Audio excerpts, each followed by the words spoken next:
Some members of Parliament were dealing with difficult moments today. They were back in the Parliamentary caucus rooms where they were 1 week ago when gunfire erupted right outside.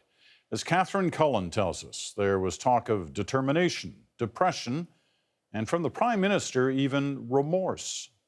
A week ago, it seemed like a normal Wednesday caucus meeting, until it wasn't. Today, Conservatives returned to that room where Stephen Harper told them he felt bad for disappearing during the confusion. It turns out he was hidden by security in this closet, then whisked away to a secure location. No one seems to be blaming the Prime Minister, but it's clear he felt the need to explain his own role during those terrifying 15 minutes. Other Conservatives were still barricaded in their caucus room. Some prayed, some grabbed flagpoles to use as a defense. Many are still reeling. There was, 30 to 40 gunshots that were fired in a corridor next to a meeting. How do you think people are going to react? It's an extremely emotional comeback 1 week later. The NDP was across the hall. There was so much gunfire, there was no way I thought there was just one person. There's still a reminder of how close danger was. A bullet hole. It shot through here. And what's incredible is that when the guard and I came back through, he turned around and stood here with his back to the door.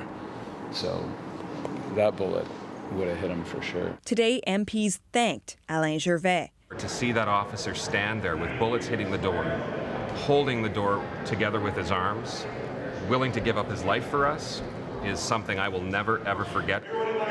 Some were out in the open when the shooting began. This MP had been feeding her baby. I quickly hide in the phone booth in the lobby, sitting on the ground with my baby and thinking, I wish my baby would keep quiet and calm so we can stay hidden. But was it terrorism?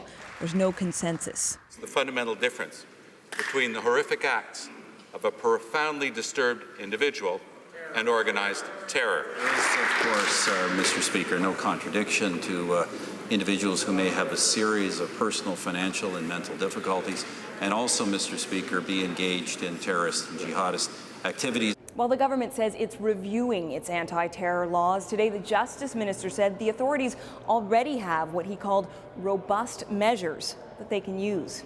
Peter? Catherine Cullen in Ottawa tonight. Thanks, Catherine.